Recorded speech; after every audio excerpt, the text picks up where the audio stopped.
तो रिलायबिलिटी क्या है? Reliability refers to the consistency of measurement, that is how consistent test scores from one measurement to another major.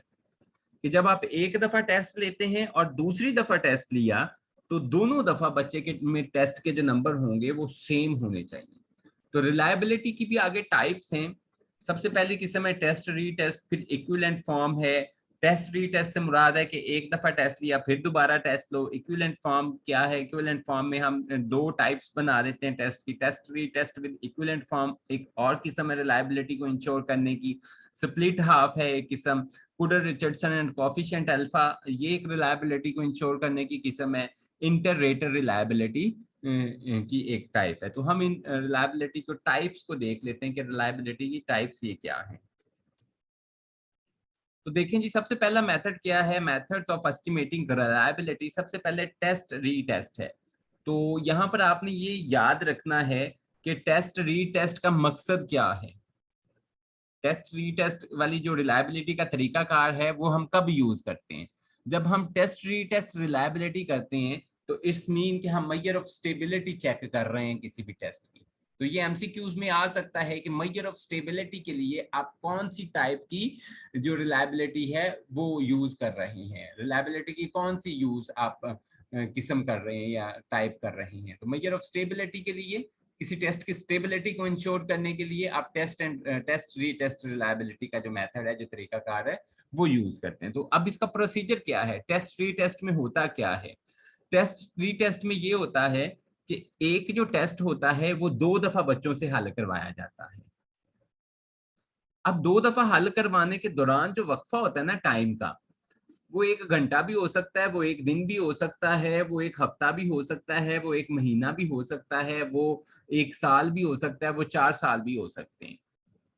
इनके दो test same taste होता है, test same होगा, लेकिन उन दो जो सेम टेस्ट है, दो दफा जब हम सेम टेस्ट लेंगे तो उन दोनों दफा के दरमियान जो वक्फा होगा वो लंबा भी हो सकता है, वो कम भी हो सकता है। तो दोनों दफा अगर बच्चे के जो रिजल्ट्स होंगे वो सेम होंगे तो उसको हम क्या कहेंगे? टेस्ट रीटेस्ट स्टेबिलिटी या टेस्ट रीटेस्ट रिलायबिलिटी कहेंगे। तो प्रोसीजर देखें, give the same test twice to the same group with some time interval between test from several minutes to several years। वो चंद मिनट भी हो सकता है, चंद साल भी हो सकता है। कि हमने जिन बच्चों से पहली दफा टेस्ट लिया उन्हीं बच्चों से हमने दूसरी दफा टेस्ट लेना है, और उन्हीं बच्चों के हमने देखना है कि पहली दफा उन्होंने कितने नंबर लिए और दूसरी दफा कितने नंबर लिए हैं। अगर पहली दफा 50% के करीब नंबर लिए हैं, दूसरी दफा भी 50% के नंबर के करीब नंबर लिए हैं, तो इट्स मीन कि टेस्ट हमारा जो है उसके अंदर कंसिस्टेंसी है। अगर पहली दफा 50% के करीब है, दूसरी दफा 90% के करीब पहुंच जाते हैं, या 10% के करीब पहुंच जाते हैं, इट्स मीन कि टेस्ट हमारे के अंदर कंसिस्टेंसी नहीं है। उसके बाद इक्विवेलेंट फॉर्म आ जाती है। तो इक्विवेलेंट फॉर्म का मकसद क्या होता है? Measure of equivalence. तो इसमें इसका जो प्रोसीजर है वो देखें, give two forms of the test to the same group in close succession. कि हमने क्या किया, एक टेस्ट है, कंटेंट एक ही है, हमने होनेस्टी पे टेस्ट लेना है, कंटेंट होनेस्टी है हमारा।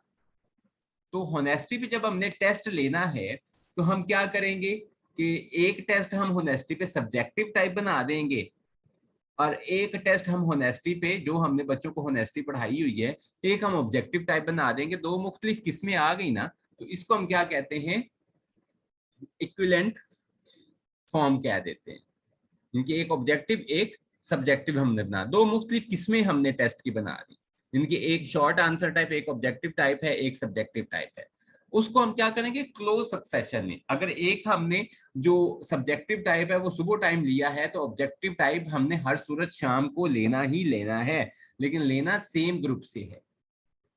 अगर तो रिजल्ट सेम आएंगे, कंटेंट हमारा क्या है? कंटेंट हमारा जो है वो होनेस्टी ही है। अगर रिजल्ट सेम आएंगे तो इसका मतलब है कि इक्विवेलेंट फॉर्म्स की जो है हमारे पास रिलायबिलिटी उसके अंदर टेस्ट के अंदर मौजूद है। अगर रिजल्ट सेम नहीं आएंगे तो इससे मुराद है हमारी कंसिस्टेंसी मौजूद नहीं है। फिर आ जाता है test retest with equivalent forms. ऊपर वाले दोनों को जब आप इकट्ठा कर देते हैं, इसको क्या कह देते हैं? इसको आप कह देते हैं test retest with equivalent form. तो इसमें क्या होता है? Give two forms of the test to the same group with an increase time interval between forms. कि दूसरे वाले में इक्विवेलेंट फॉर्म में तो हमने सुबह और शाम का वक्फा रखा हुआ था ना, क्लोज सक्सेशन रखा हुआ था, इसमें टाइम ज्यादा हो जाता है। तो टेस्ट रीटेस्ट आप देते हैं, दो मुख्तलिफ किस्में बनाते हैं, पहली किस्म आप ऑब्जेक्टिव की बना दे, दूसरी किस्म आप सब्जेक्टिव टाइप टेस्ट की बना दे, लेकिन कंटेंट एक पे। अगर होनेस्टी मेजर कर रहे हैं तो जो ऑब्जेक्टिव आपने बनाने हैं वो भी होनेस्टी के रिलेटेड, जो सब्जेक्टिव सवाल बनाने हैं वो भी होनेस्टी के रिलेटेड। तो हमने दो किस्में मुख्तलिफ बना दी और उनको एक लॉन्ग टाइम इंटरवल पे हमने एडमिनिस्ट्रेट किया सेम ग्रुप से। अगर तो फिर रिजल्ट सेम आ जाते हैं तो इट्स मीन कि मेजर ऑफ स्टेबिलिटी भी है और मेजर ऑफ इक्विवेलेंस भी उसके अंदर है, यानी कि रिलायबिलिटी इंश्योर हो रही है उस टेस्ट की। फिर आ जाता है जी स्प्लिट हाफ। स्प्लिट हाफ में क्या होता है, ये होता है जी मेजर ऑफ इंटरनल कंसिस्टेंसी। इसमें क्या होता है, give test once, score two equivalent halves of test, odd item है या इवन आइटम में कर लेते हैं, correct correlation between halves to fit whole test by Spearman Brown alpha. कि आपने एक एक ही टेस्ट बनाया, सिंगल टेस्ट बनाया और सिंगल टेस्ट आपने बच्चों को दे दिया। जब आपने वो टेस्ट बच्चों को दे दिया हल करने के लिए, बच्चों ने वो टेस्ट आपको हल करके सॉल्व करके वापस कर लिया, फिर आपने क्या किया, उस टेस्ट में अगर 100 सवाल थे, आपने उन 100 सवाल को इवन और ऑड में डिवाइड कर लिया। अब 50 इवन सवाल अलग हो गए, 50 ऑड क्वेश्चंस अलग हो गए। जब आपके पास इवन क्वेश्चंस और ऑड क्वेश्चंस अलग हो गए तो एक फार्मूला होता है स्पीयरमैन ब्राउन अल्फा।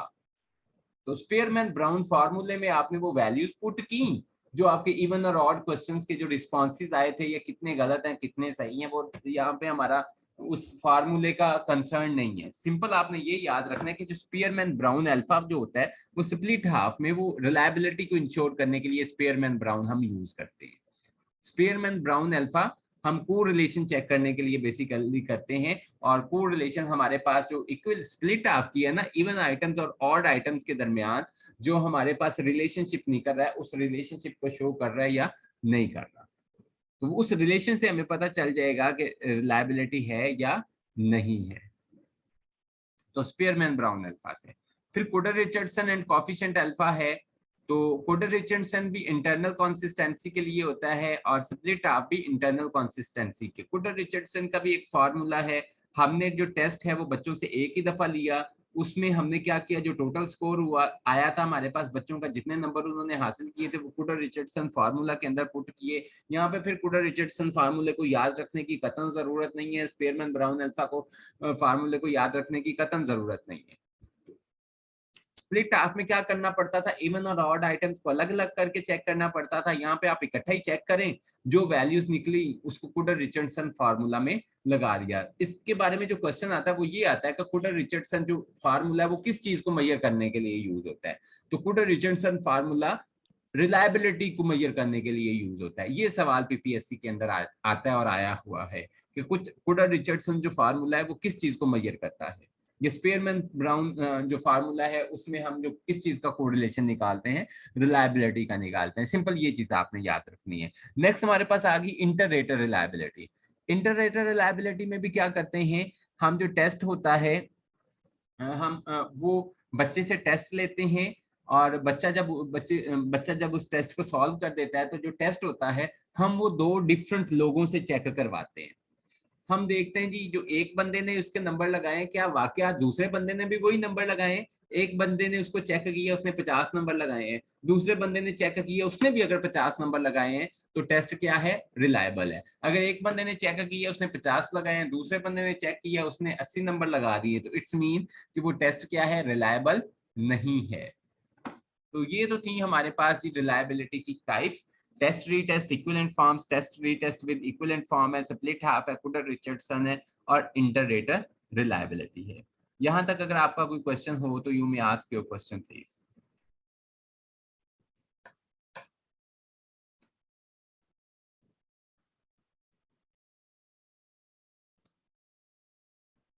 जी मैडम, क्वेश्चन करें आप।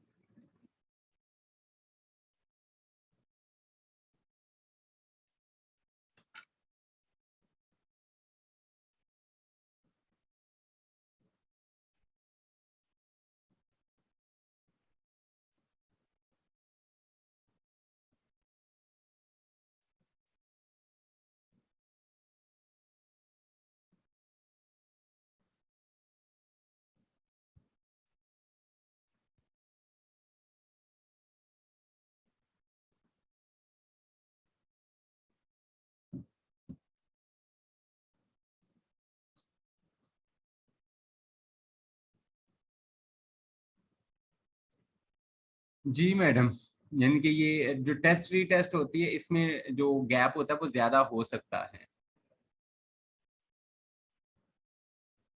ओके, यहाँ पे ये आपको बड़ा अच्छा क्वेश्चन है कि उतनी देर तक तो उनके अंदर मैचुरेशन आ जाएगी, बच्चे चीजें सीख जाएंगे, फिर भी नंबर सेम होने चाहिए। तो टेस्ट रीटेस्ट यही कहते हैं कि फिर भी सेम ही होने चाहिए। टेस्ट रीटेस्ट वाले यही कहते हैं कि सेम होना चाहिए रिजल्ट्स, कम या ज्यादा नहीं होने चाहिए। ये कहते हैं कि उतनी देर तक तो कुछ चीजें बच्चा भूल भी तो जाता है ना, नवियां नवियां चीजें सीख जाता है, दूसरी भूल जाते हैं। ये टेस्ट रीटेस्ट वाला जो मेथड है वो ये कहता है, ये इसके ऊपर क्रिटिसिज्म है जिसकी हम बात कर रहे हैं।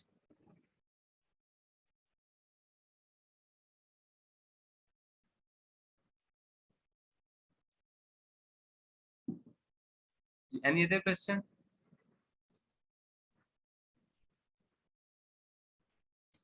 जी नेक्स्ट हमारे पास जो बाकी दो थी, यूजेबिलिटी और ऑब्जेक्टिविटी, इनको हमने आगे भी डिस्कस कर रखा है।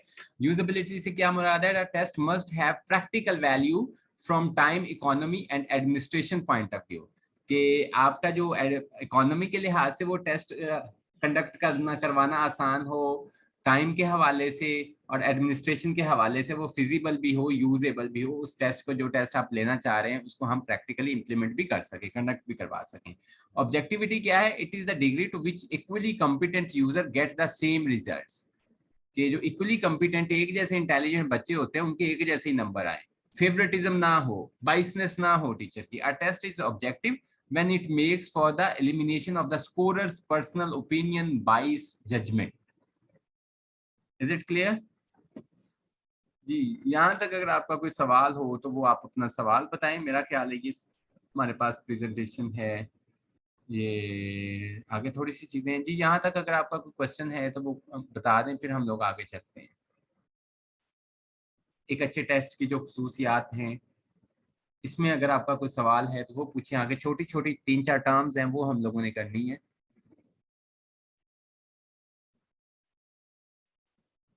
ओके, नेक्स्ट हमारे पास जो चीज आ जाती है डेट इज आइटम एनालिसिस।